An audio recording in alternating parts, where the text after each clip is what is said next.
Hello friends, welcome to English channel Grammar Guru. હું ફરી એકવાર એચપી પટેલ આપ સર્વનું મારી ઇંગ્લિશ YouTube ચેનલ ગ્રામર ગુરુમાં આપનું સ્વાગત કરું છું. મિત્રો, ગયા લેક્ચરમાં મતલબ આપણા પહેલા લેક્ચરની અંદર આપણે વર્બ્સની ચર્ચા કરી હતી. એ વખતે મેં તમને બેઝિક સમજણ આપી હતી કે વર્બ્સ એટલે શું. તો ગયા લેક્ચરની અંદર આપણે જેની ચર્ચા કરી હતી એની હું તમને ખાલી હાઇલાઇટ આપી દઉં, પછી આજના આપણા નવા ટોપિક ઉપર આપણે ચર્ચા કરીએ. કે વર્બ્સના મેં તમને સમજાવ્યું હતું કે વર્બ્સ મુખ્ય બે વિભાગોમાં વહેંચાયેલા છે, એક્શન વર્બ અને ઓક્ઝિલરી વર્બ. એક્શન વર્બની એ વખતે આપણે ચર્ચા કરી હતી કે એક્શન શબ્દનો મૂળ અર્થ શું થાય તો ક્રિયા, જેનો સમાનાર્થી શબ્દ છે કાર્ય. એનો બીજો એક અર્થ થાય છે કામ, ક્રિયા, કાર્ય અથવા તો કામ. હવે મેં તમને કીધું હતું કે ક્રિયા કોણ કરે તો વ્યાકરણની ભાષામાં ક્રિયા કર્તા કરે. કર્તા તરીકે કોણ હોય તો સજીવ હોય. સજીવ શાના દ્વારા ક્રિયા કરે તો એના શરીરના અંગો દ્વારા. તો સજીવના શરીરના અંગો દ્વારા જે ક્રિયા થતી હોય એ ક્રિયાને દર્શાવવા માટે વપરાતું ક્રિયાપદ એટલે એક્શન વર્બ. આવું મેં તમને સમજાવ્યું. બીજું કે એક્શન વર્બના મેં તમને 5 રૂપો લખાવેલા, મૂળ રૂપ, બીજું રૂપ, ત્રીજું, ચોથું અને પાંચમું રૂપ. આ 5 રૂપોનો ઉપયોગ શું થાય તો આ 5 રૂપોનો ઉપયોગ બારકાર બનાવવા માટે થતો હોય છે, એવું પણ મેં તમને સમજાવ્યું હતું. એમાંથી મેં તમને કીધું હતું કે પહેલું રૂપ છે જે મૂળ રૂપ એ સાદા વર્તમાનકાળ અને સાદા ભવિષ્યકાળમાં વપરાય છે. બીજું રૂપ માત્ર સાદા ભૂતકાળમાં જ વપરાય છે. ત્રીજું રૂપ છે એ 3 પૂર્ણકાળમાં વપરાય છે અને એનો બીજો ઉપયોગ હતો પેસિવ વોઇસના વાક્યમાં વપરાય છે. ચોથું રૂપ જેને આપણે આઈએનજી વાળું રૂપ કહીએ છીએ એ 3 ચાલુકાળમાં વપરાય છે અને 3 પૂર્ણ ચાલુકાળમાં વપરાય છે, એવી આપણે ચર્ચા કરેલી.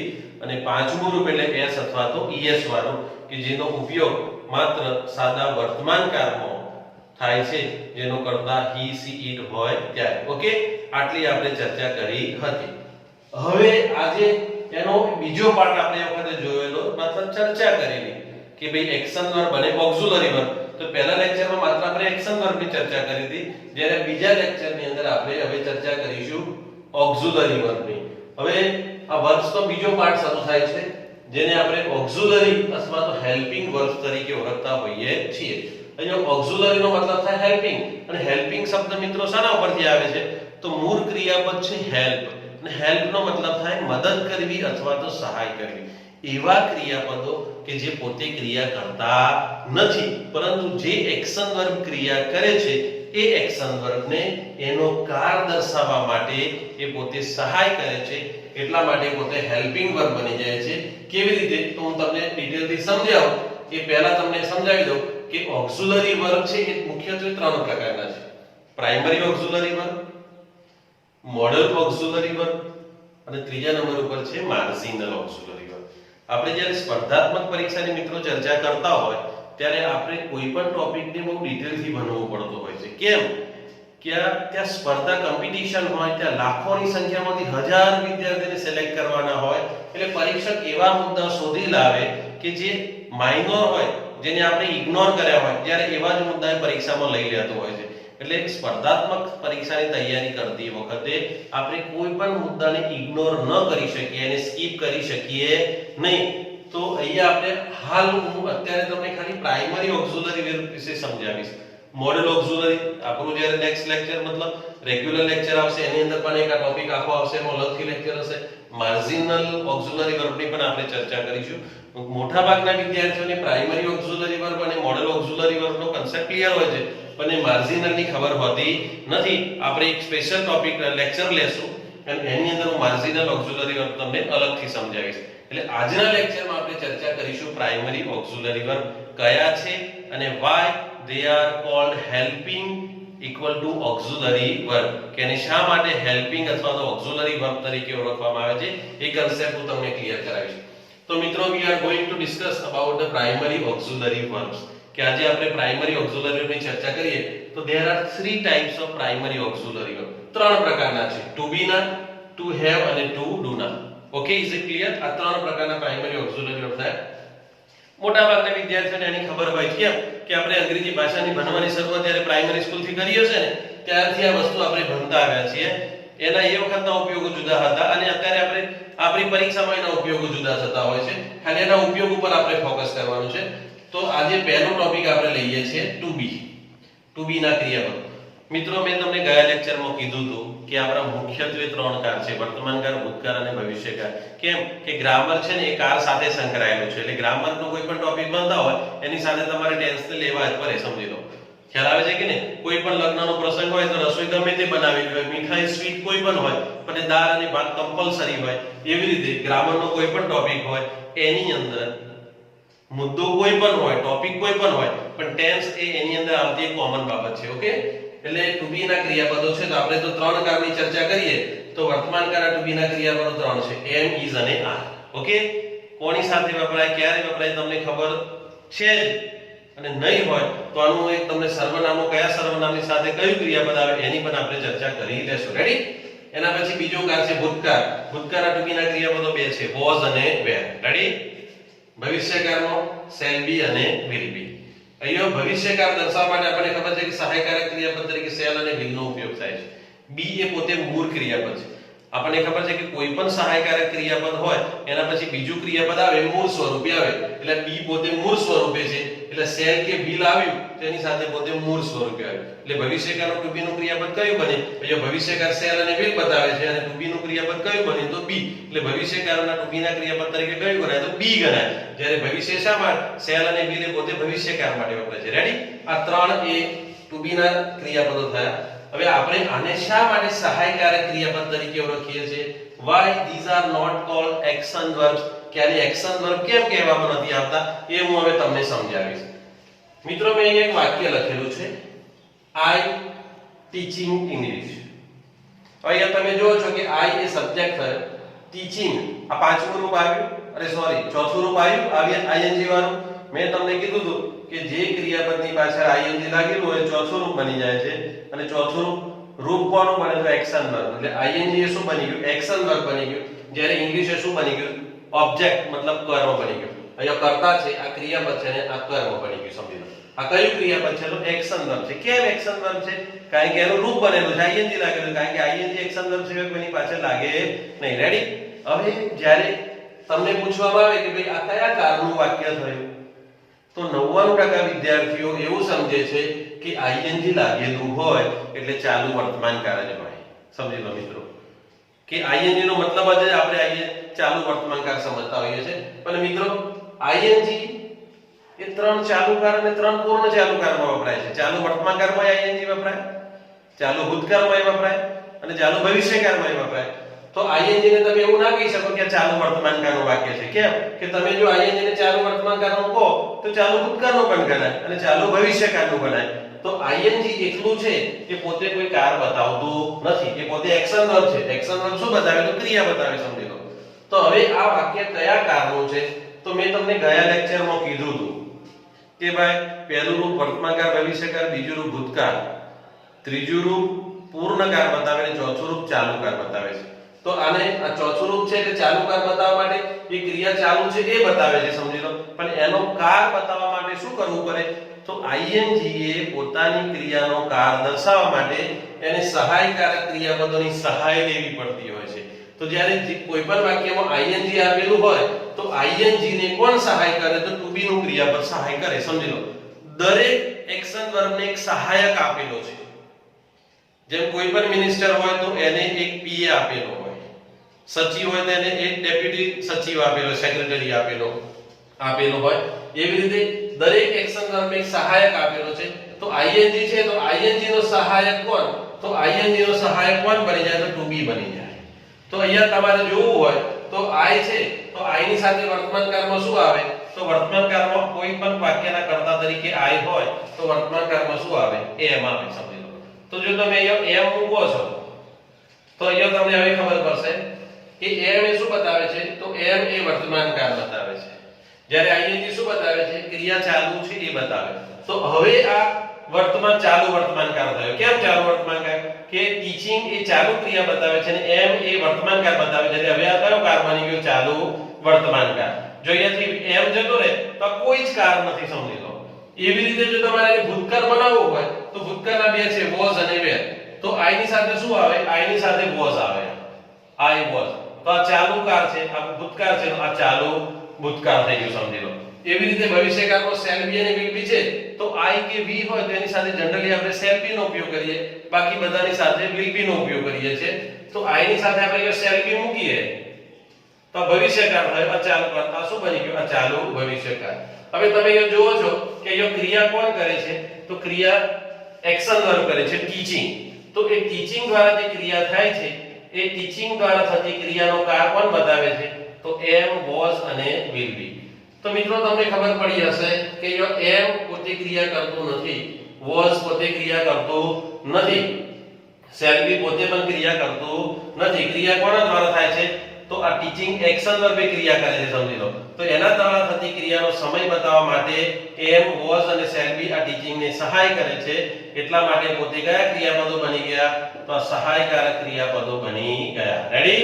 એટલે તમને સમજાયું હશે કે ભાઈ આ ટુ બી ના ક્રિયાપદો એ શા માટે ઓક્ઝિલરી અથવા તો હેલ્પિંગ વર્બ છે? તો they are not doing any action but they help action verb to indicate their tense. So they are helping action verb, so they known as helping verb. Is it clear? એવી રીતે બીજું વાક્ય લખો.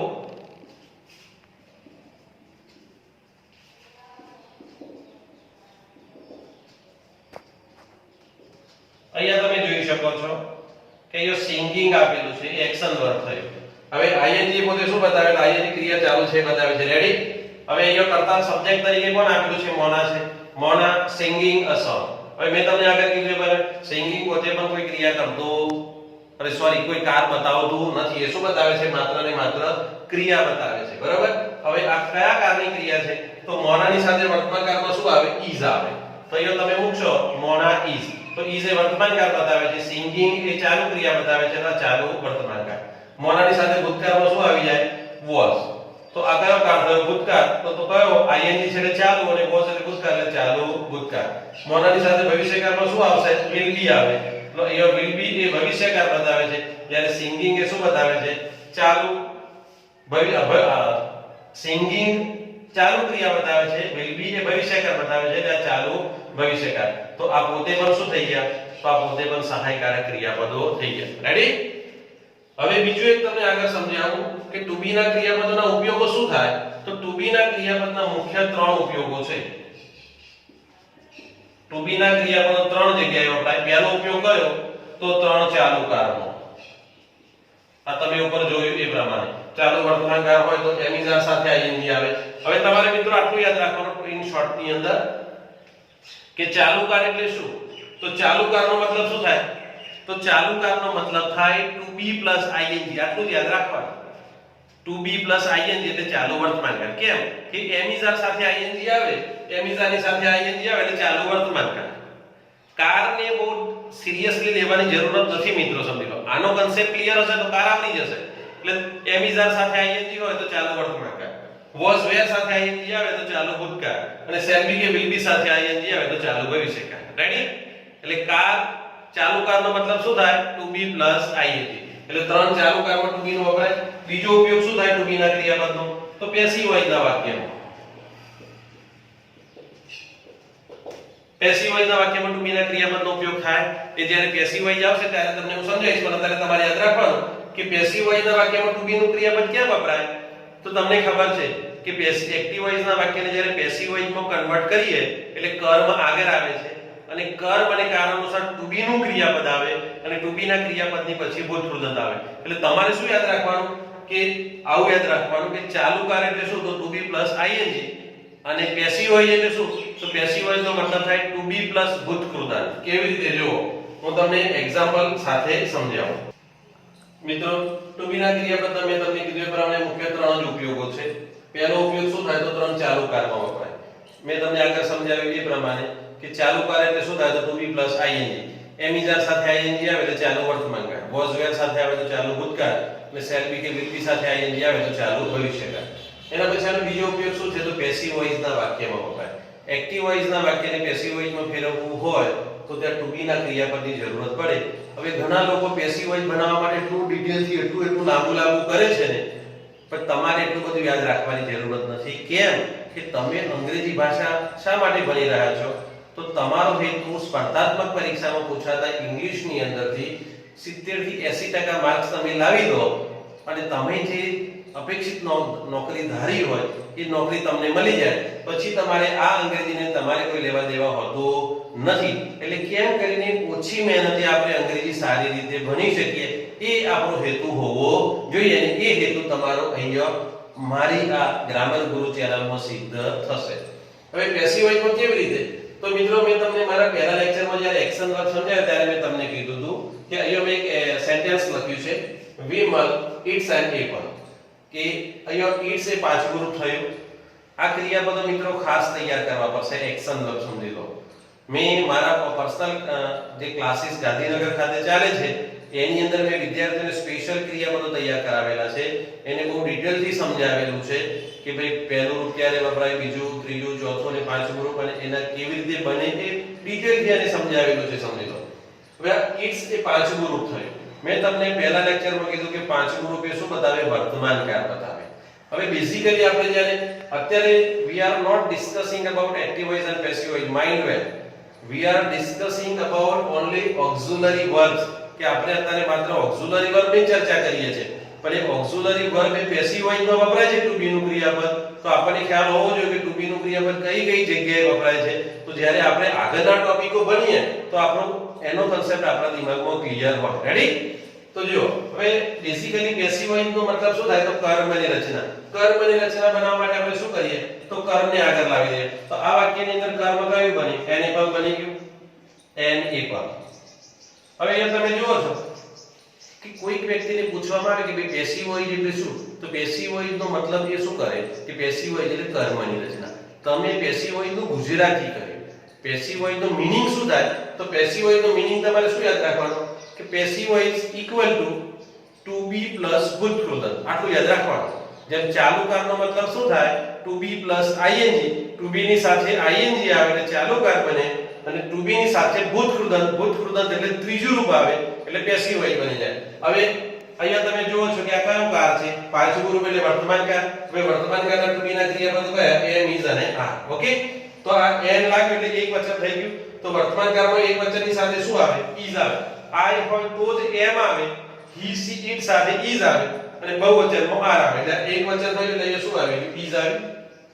અને આનું ત્રીજું રૂપ એટલે ભૂતકૃદંત શું થાય? તો ઇટન થઈ જાય. આ થયું ટુ બી પ્લસ ભૂતકૃદંત એટલે પેસિવ વોઇસ. તો શું થયું? An apple is eaten. હવે જે ઓબ્જેક્ટ પાછળથી આગળ આવ્યો તો સબ્જેક્ટ આગળથી ક્યાં જશે? પાછળ. તો એની પહેલા આપણે શું મૂકી દઈશું? બાય મૂકીને અહીંયા સીધો શું આવી જશે? વિમાન. રેડી? એવી રીતે જો બીજું એક એક્ઝામ્પલ.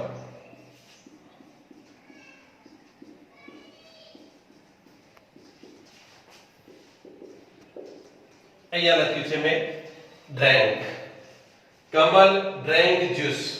ભાઈ કમલ છે એ સબ્જેક્ટ બન્યો, drank એ વર્બ બન્યું અને juice એ ઓબ્જેક્ટ બની ગયું. હવે અહીંયા તમારે you have to decide કે which tense belong to this sentence, કે આ વાક્યમાં કયો કાર રહેલો છે. તો કાર કેવી રીતે? મેં તમને મિત્રો પહેલા લેક્ચરમાં કીધું કે કાર મતલબ ક્રિયાપદના રૂપો. હવે આ ક્રિયાપદનું કયું રૂપ છે? બીજું રૂપ. drink, drank, drunk, drinking અને drinks આ પાંચ રૂપો થયા. તો આ drank એ બીજું રૂપ થયું. હવે બીજું રૂપ એટલે કયો થયો? ભૂતકાળ થઈ ગયો. ભૂતકાળ થઈ ગયો. હવે તમે આનું પેસિવ વોઇસ બનાવો એટલે ઓબ્જેક્ટ તરીકે જ્યુસ પાછળ છે અને શું થાય? આગળ આવે. હવે ભૂતકાળ બન્યો તો ભૂતકાળના રૂપીના ક્રિયાપદો was અને were. તો drank છે બીજું રૂપ થયું. એટલે અહીંયા તમારે શું લેવું પડે? was અથવા were બેમાંથી એક લેવું પડે. હવે તમને એવું થાય કે was લેવાનું કે were લેવાનું? હવે જ્યુસ એ મટીરીયલ નાઉન છે. નામના પાંચ પ્રકારો છે એમાંનો એક પ્રકાર એટલે મટીરીયલ નાઉન. મટીરીયલ એટલે પદાર્થ અથવા તો પ્રવાહી કે જે માત્રાને ગણી શકતા નથી, એને તોલી અથવા તો લીટર કે કિલોમાં માપી શકીએ છીએ. સમજી લો. એટલે હંમેશા એક વચનમાં ગણાય. એટલે એક વચનમાં છે એક વચનમાં એની સાથે શું આવે? તો was આવે. એટલે juice was. આ થયું. અને આનું ત્રીજું રૂપ શું થાય? તો I ની જગ્યાએ a આવે અને a ની જગ્યાએ શું આવી જાય? u આવે એટલે ત્રીજું રૂપ થઈ જાય. કેવી રીતે? જો drunk, drunk. આ થયું. ટુ બી વત્તા ભૂતકૃદંત એટલે પેસિવ વોઇસ થઈ ગયું. અને સબ્જેક્ટ તરીકે કોણ છે? કમલ. એ ક્યાં જશે? પાછળ એટલે આવી ગયો. રેડી? એવી રીતે થર્ડ સેન્ટેન્સ.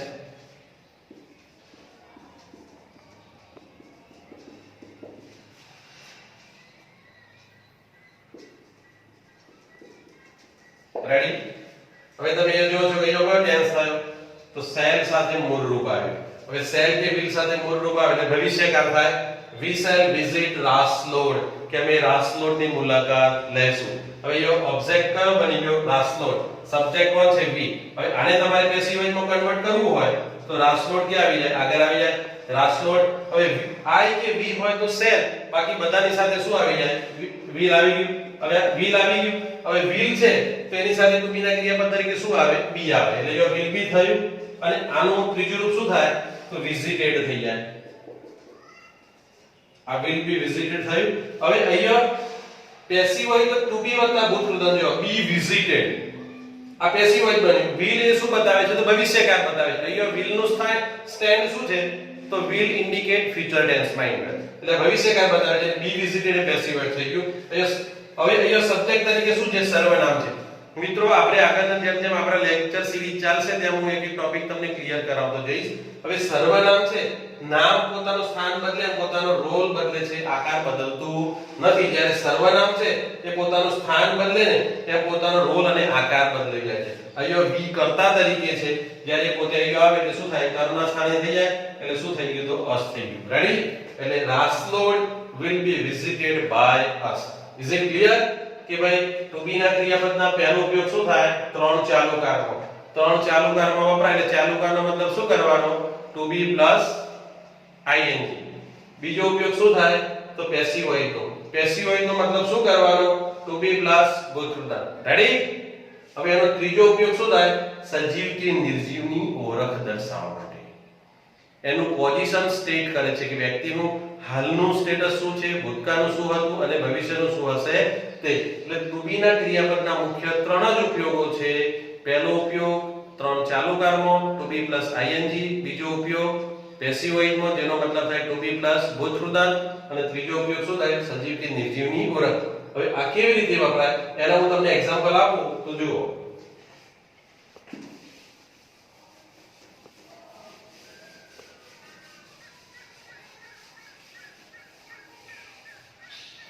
હવે મિત્ર સજીવ કે નિર્જીવની ઓળખ બતાવવા માટે વપરાય. કેવી રીતે વપરાય? તો એમાં તમારે ધ્યાન રાખવાનું કે to be ના ક્રિયાપદની પછી જો નામ આપેલું હોય તો એ to be નું ક્રિયાપદ એની પાછળ રહેલા નામની ઓળખ બતાવે છે. ઓકે? એ ધ્યાન રાખીશું. આવી રીતે જુઓ.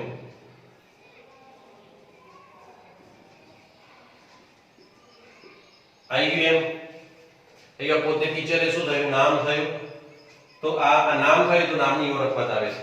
એટલે તમારે આવું યાદ રાખવાનું કે to be ની સાથે ing હોય તો ચાલુકાર બતાવે, to be ની સાથે પેસિવ ભૂતકૃદંત હોય તો પેસિવ વોઇસ હોય અને to be ની સાથે નામ હોય તો એ નામની ઓળખ બતાવે. હવે વર્તમાનમાં હું શિક્ષક છું અને આવું હોય કે ભૂતકાળમાં હું વિદ્યાર્થી હતો તો I was a student.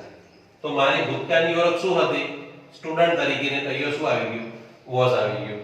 તમે અત્યારે સ્ટુડન્ટ છો, ભવિષ્યની તમારી શું ઓળખ આવી હોય? you will be officers. કે ભવિષ્યમાં તમે સરકારી અધિકારી હશો તો ભવિષ્યની તમારી ઓળખ બતાવવા માટે શું વપરાય? will be અથવા તો shall be. રેડી? એટલે વર્તમાનમાં જે કોઈ વ્યક્તિની ઓળખ હોય તેની સાથે એમિઝાર સાથે નામ આવે તો વર્તમાન કાળની ઓળખ બતાવે છે. ભૂતકાળની ઓળખ બતાવવા માટે was were સાથે નામ આપેલું હોય તો ભૂતકાળની ઓળખ બતાવે છે. અને shall be કે will be સાથે નામ આપેલું હોય તો વ્યક્તિ ભવિષ્યમાં શું હશે એની ઓળખ બતાવે છે. રેડી? એવી રીતે જુઓ.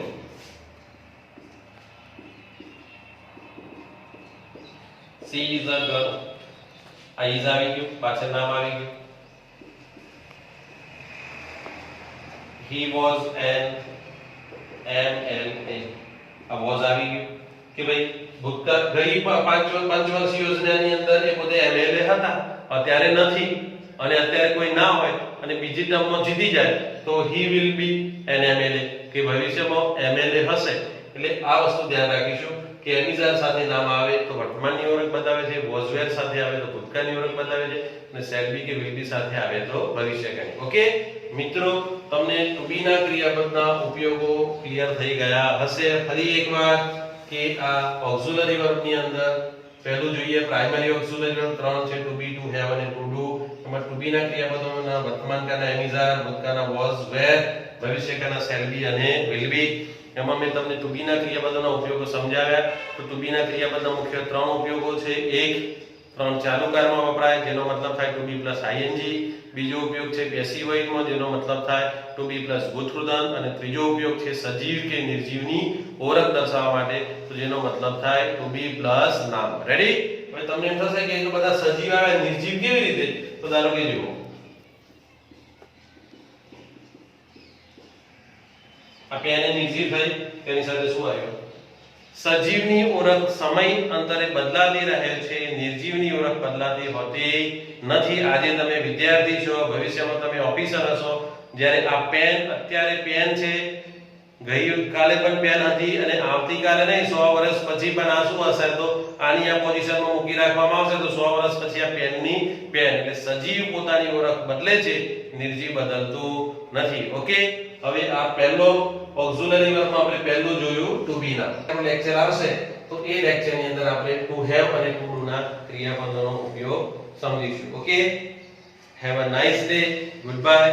મારી આ ચેનલને સબસ્ક્રાઇબ કરજો અને તમારા મિત્રો સુધી શેર કરજો, જેના કારણે હવે આવનાર સ્પર્ધાત્મક પરીક્ષામાં ઇંગ્લિશનો તમને સારામાં સારો લાભ થઈ શકે અને ઘરે બેસીને જે તમને સમય મળ્યો છે એ સમયનો પોઝિટિવ ઉપયોગ કરીને તમે સારી રીતે ગ્રામર શીખી શકો. ઓકે, જય હિન્દ.